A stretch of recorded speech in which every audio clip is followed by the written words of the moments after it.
با گسترش روزافزون فناوری و دسترسی آسان به تلفن‌های همراه، استفاده از این ابزار هم نزد کودکان به صورت بسیار گسترده رواج پیدا کرده. امکانات متعددی را هم استفاده از موبایل میتونه امکانات متعددی را هم فراهم بکنه برای ما و شما. مثلا به ارتباط یادگیری، ارتباطات، سرگرمی. ولی استفاده نادرست و بیش از حد موبایل نزد کودکان میتونه پیامدهای بسیار منفی را چه از نظر روانی، از نظر جسمی و از نظر اجتماعی به همراه داشته باشد. سلام و احترام تقدیم میکنم خدمت بینندگان خوب و همراهان خوب.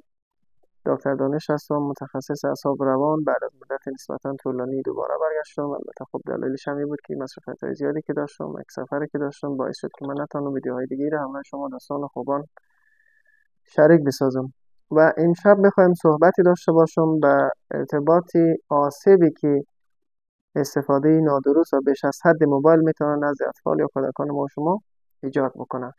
5 آسیب اصلی که میتونه ایجاد بکنه من شماره‌ها براتون تذکر میتم.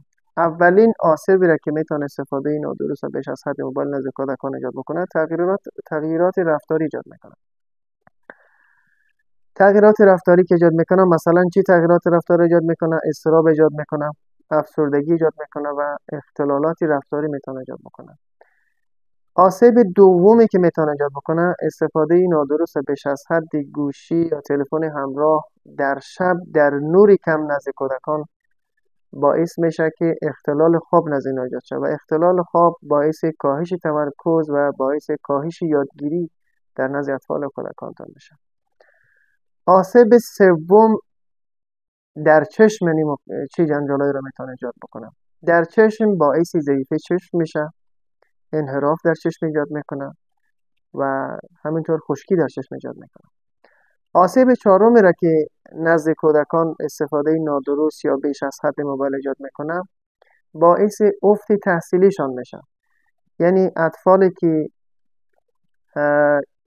بیشتر از همسن سالا و همردیفای خودش از موبایل استفاده میکنه، نظر به اطفال دیگه‌ای که تفریحات دیگه‌ای داره، اینا بیشتر دچار افت تحصیلی و افت در فعالیت‌های روزمره و کارکردهای روزمرهشان میشه.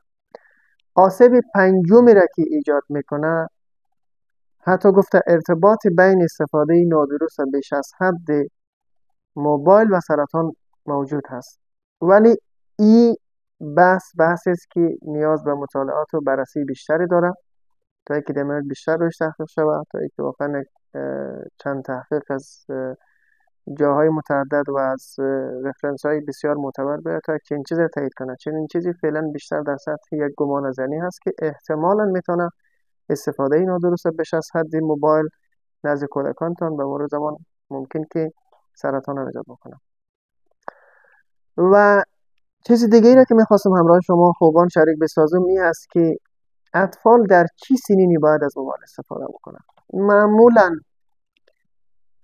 برای تماس و امنیت خود اطفال میگه در سنین 7 تا 9 سالگی میتونه از تلفن همراه یا از موبایل برای تماس با والدینش استفاده بکنه، که البته میگه والدین در چنین شرایطی مکلف است یک تلفن ساده بدون اینترنت در اختیار کودکانش قرار بده.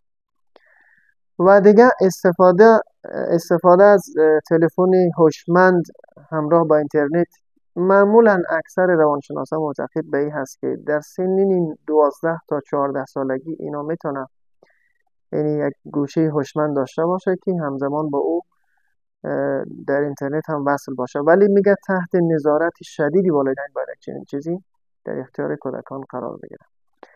و از شبکه‌های اجتماعی مثل فیسبوک و اینستاگرام چه وقت میتونه استفاده بکنه؟ در چنین شرایطی معمولا قوانین را که فیسبوک و اینستاگرام وضع کرده این هست کسایی که عضویت در فیسبوک و اینستاگرام میتونن داشته باشه حداقل سن اطفال یا کودکان 13 سال باید باشه. و اگر اینا در چنین شرایطی هم در سن 13 سالگی هم اگر میخواد یا میتونه از فیسبوک و اینستاگرام هم استفاده بکنه، در چنین شرایطی هم باید والدین نظارت نسبت به چنین چیزی داشته باشن.